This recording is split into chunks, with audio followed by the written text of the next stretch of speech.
Hello dear friends, आज मैं लै HS सेकेंड इयर অসমীয়া গদ্য নং 1 मोर मातृमुख दर्शन এই পাঠটির সকলো প্ৰশ্নৰ উত্তৰ।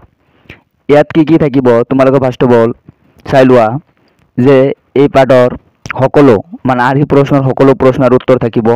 লেখকৰ পৰিচয়ৰ পৰা যিমান কোৱেশ্চন হ'ব পাৰে সেইখিনি থাকিব। লাষ্ট 10 ইয়াৰ্স প্ৰিভিয়াছৰ কোৱেশ্চন থাকিব আৰু এক্সট্ৰা কিছুমান কোৱেশ্চন থাকিব। এইখিনি পঢ়িলে এটা পাঠৰ মই ভাবো ইয়াৰ বাহিৰত কোৱেশ্চন হ'ব নোৱাৰে। এইখিনি ইয়াত এই নোটছত কভাৰ কৰি দিয়া হ'ব। আৰু এটা কথা কৈ লওঁ, মই HS 2024 অসমীয়া সাবজেক্টটোত 84 মাৰ্কস পাবলৈ সক্ষম হৈছিলোঁ। আজিৰ ভিডিঅ'টো আৰম্ভ কৰোঁ। গদ্য নং 1 মোৰ মাতৃমুখ দৰ্শন পাঠটিৰ লেখক লক্ষ্মীনাথ বেজবৰুৱা। 1834 চনত জন্ম আৰু 1938 চনত মৃত্যু, যে অবিভক্ত নগাঁও জিলাৰ আহতগুৰিত। ফাৰ্ষ্ট কুৱেশ্চন চাবা, মোৰ মাতৃমুখ দৰ্শন পাঠটিৰ লেখক কোন? লক্ষ্মীনাথ বেজবৰুৱা। নেক্সট কুৱেশ্চন, লক্ষ্মীনাথ বেজবৰুৱাক আধুনিক সাহিত্যৰ কি বুলি কোৱা হয়? লক্ষ্মীনাথ বেজবৰুৱাক আধুনিক অসমীয়া সাহিত্যৰ কাণ্ডাৰী বুলি কোৱা হয়। নেক্সট কুৱেশ্চন, অ বা উ হাৰ ফুল ফৰ্ম কি? লিখা। উত্তৰ, অসমীয়া ভাষা উন্নতি সাধনী সভা।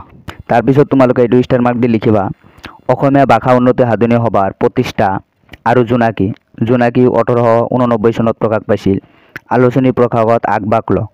কোন আগভাগ ল? লক্ষ্মীনাথ বেজবৰুৱাই আগভাগ ল। বংগৰ বিখ্যাত ঠাকুৰ পৰিয়ালৰ কন্যা প্ৰজ্ঞা সুন্দৰী দেৱীৰ লগত লক্ষ্মীনাথ বেজবৰুৱাৰ বিবাহ সম্পূৰ্ণ হয়। নেক্সট কুৱেশ্চন, অসমীয়া চুটিগল্পৰ জনক বুলি কাক কোৱা হয়? উত্তৰ, অসমীয়া চুটিগল্পৰ জনক বুলি লক্ষ্মীনাথ বেজবৰুৱাক কোৱা হয়। বেজবৰুৱাৰ প্ৰতিভা বহুমুখী। নেক্সট কুৱেশ্চন, এইটো ইম্পৰ্টেণ্ট হয়, লক্ষ্মীনাথ বেজবৰুৱাৰ দুখন কবিতা পুথিৰ নাম লিখা। উত্তৰ হ'ল, লক্ষ্মীনাথ বেজবৰুৱাৰ দুখন কবিতা পুথিৰ নাম হ'ল কদমকলি আৰু পদমকলি। স্পেলিং তোমালোকে ভালকৈ চাবা। নেক্সট প্ৰশ্ন, এইটো তোমালোকৰ আৰ্হি প্ৰশ্নৰ কৰ 5 নম্বৰ কুৱেশ্চন হয়, লক্ষ্মীনাথ বেজবৰুৱাৰ ধেমেলীয়া নাটক কেইখনৰ নাম লিখা। ইয়াৰ উত্তৰ, লক্ষ্মীনাথ বেজবৰুৱাৰ ধেমেলীয়া নাটক কেইখনৰ নাম হ'ল লিটিকাই, পাচনি, নমল, চিকৰপতি, নিকৰপতি। এইটো তোমালোকে কাৰ্চন দি লিখিবা যে লিটিকাই নামৰ ধেমেলীয়া নাট এখনৰ জৰিয়তে সাহিত্য জগতত প্ৰৱেশ কৰে লক্ষ্মীনাথ বেজবৰুৱাই। নেক্সট কুৱেশ্চন, লক্ষ্মীনাথ বেজবৰুৱাৰ বুৰঞ্জীমূলক নাটকৰ নাম লিখা। উত্তৰ, বুৰঞ্জীমূলক নাটক হল জয়মতী কুঁৱৰী, চক্ৰধ্বজ সিংহ, বেলিমাৰ। নেক্সট কুৱেশ্চন, এইটো 2012 চনত আহিছিল। লক্ষ্মীনাথ বেজবৰুৱাৰ একমাত্ৰ উপন্যাসৰ নাম লিখা। পদম কুঁৱৰী। নেক্সট কুৱেশ্চন, লক্ষ্মীনাথ বেজবৰুৱাৰ দুখন চুটিগল্পৰ নাম লিখা। জোনবেৰী, সাধুকথাৰ কুকি, সুৰভি, কহকলি। নেক্সট কুৱেশ্চন, লক্ষ্মীনাথ বেজবৰুৱাৰ দুখন সাধুকথাৰ নাম লিখা। বুঢ়ী আইৰ সাধু, ককা দেউতা আৰু নাতি ল'ৰা। এইটো 1912 চনত প্ৰকাশ পাইছিল। জুনুকা। নেক্সট কুৱেশ্চন, এইটো 2022 চনত আহিছিল। লক্ষ্মীনাথ বেজবৰুৱাৰ হাস্যব্যংগ ৰচনাৰ নাম লিখা। উত্তৰ, কৃপাবৰ বৰবৰুৱাৰ কাকতৰ টোপোলা, কৃপাবৰ বৰবৰুৱাৰ উভতনি, বৰবৰুৱাৰ বুলনি, বৰবৰুৱাৰ বাবৰ বুৰবুৰণি। নেক্সট কুৱেশ্চন, লক্ষ্মীনাথ বেজবৰুৱাৰ দুখন জীৱনীৰ নাম লিখা। উত্তৰ, ডাঙৰীয়া দীননাথ বেজবৰুৱাৰ সংক্ষিপ্ত জীৱনচৰিত, শ্ৰী শ্ৰী শংকৰদেৱ মহাপুৰুষ, শ্ৰী শ্ৰী শংকৰদেৱ আৰু শ্ৰী শ্ৰী মাধৱদেৱ। নেক্সট কুৱেশ্চন, লক্ষ্মীনাথ বেজবৰুৱাৰ আত্মজীৱনীখনৰ নাম লিখা। মোৰ জীৱন, সোৱাৰণ, আৰু এইটো প্ৰকাশ পাইছিল 1944 চনত। নেক্সট কুৱেশ্চন, লক্ষ্মীনাথ বেজবৰুৱাৰ তথ্যমূলক গ্ৰন্থৰ নাম লিখা। উত্তৰ, তথ্য কথা। এইটো 1936 চনত প্ৰকাশ পাইছিল আৰু এটা হ'ল শ্ৰীকৃষ্ণ কথা। নেক্সট কুৱেশ্চন, এইটো ইম্পৰ্টেণ্ট, লক্ষ্মীনাথ বেজবৰুৱাই কেতিয়া আৰু কোন আলোচনী সম্পাদনা কৰিছিল? উত্তৰ, লক্ষ্মীনাথ বেজবৰুৱাই 1919 চনত ডিচেম্বৰ মাহত বাঁহী আলোচনী সম্পাদনা কৰিছিল। নেক্সট কুৱেশ্চন, এইটো ইম্পৰ্টেণ্ট, লক্ষ্মীনাথ বেজবৰুৱাই কিমান চনত আৰু কোন অধিৱেশনত সভাপতিত্ব কৰিছিল?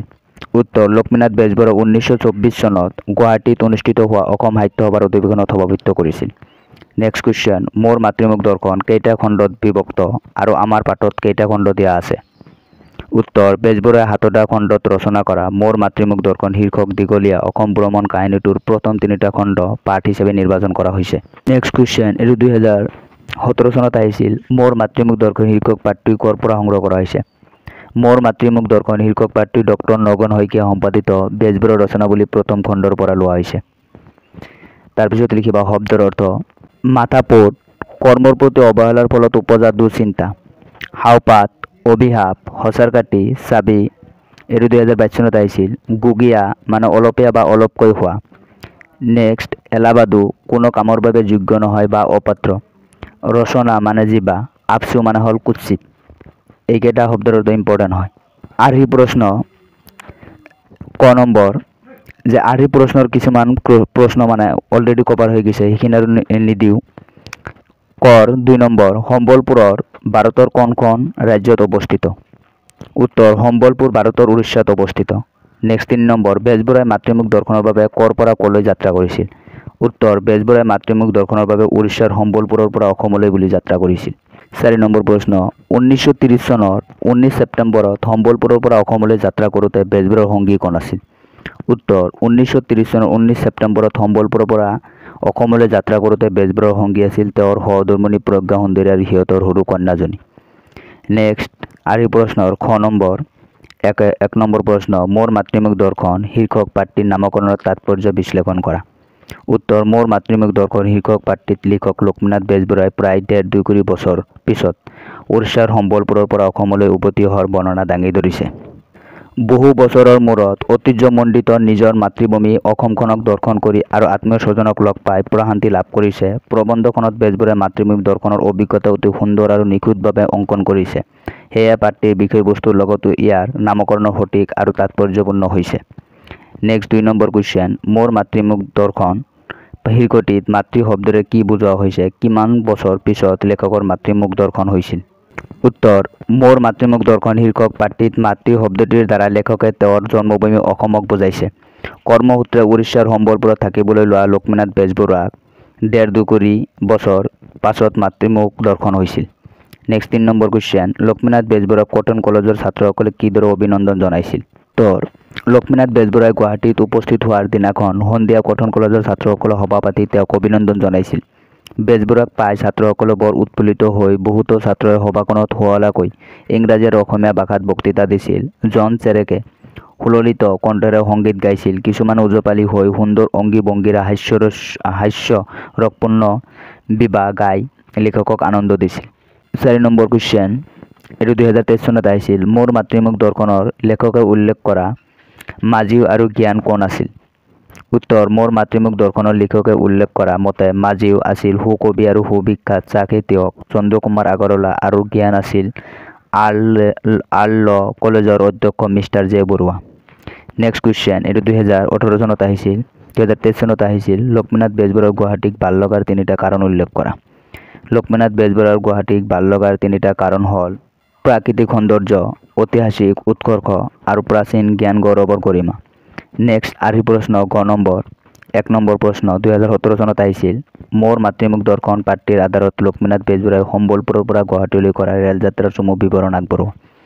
উত্তৰ, সাহিত্যৰথী লক্ষ্মীনাথ বেজবৰুৱাই কৰ্মসূত্ৰে অসমৰ বাহিৰত উৰিষ্যাৰ সম্বলপুৰত থাকিব লগা হৈছিল। তেওঁ প্ৰায় 30-40 বছৰ ধৰি মাতৃভূমি অসমলৈ আহিব পৰা নাছিল। অৱশেষত 1930 চনৰ 19 ছেপ্টেম্বৰত সম্বলপুৰৰ পৰা অসমলৈ বুলি যাত্ৰা আৰম্ভ কৰে। তেওঁৰ লগত আছিল সহধৰ্মিণী প্ৰজ্ঞা সুন্দৰী আৰু সৰু জীয়ৰীজনী। বেংগল নাগপুৰ ৰেলেৰে সম্বলপুৰৰ পৰা 2 ঘণ্টা যাত্ৰা কৰি তেওঁ জাৰচৰঙ্গা জাংচনত নামে আৰু তাৰ পৰা কলকাতা অভিমুখী ৰেলত উঠে।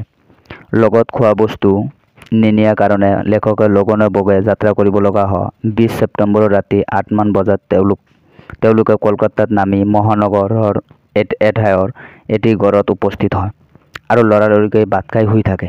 পিছদিনা শিয়ালদী ষ্টেচনৰ পৰা গুৱাহাটীলৈ বুলি যাত্ৰা আৰম্ভ কৰে আৰু 22 ছেপ্টেম্বৰত গুৱাহাটীত উপস্থিত হয়। বেজবৰুৱাক পাণ্ডু জাহাজ ঘাটত কবি চন্দ্ৰকুমাৰ আগৰৱালা আৰু আৰ্ল কলেজৰ অধ্যক্ষ মিষ্টাৰ জে বৰুৱাই আদৰণি জনায়। এয়ে হ'ল বেজবৰুৱাই সম্বলপুৰৰ পৰা গুৱাহাটীলৈ কৰা ৰেলযাত্ৰাৰ চমু বিৱৰণ। আজিৰ ভিডিঅ'ত ইয়ালৈকে। নেক্সট ভিডিঅ'ত বাকীবোৰ কুৱেশ্যন আনচাৰ আলোচনা কৰিম। তোমালোকে চেনেলটো ছাবস্ক্ৰাইব কৰি লোৱা। নেক্সট ভিডিঅ' আহি আছে। ভিডিঅ'টোত লাইক কৰিবা, তেতিয়া মই উৎসাহ পাম। Thank you all of U.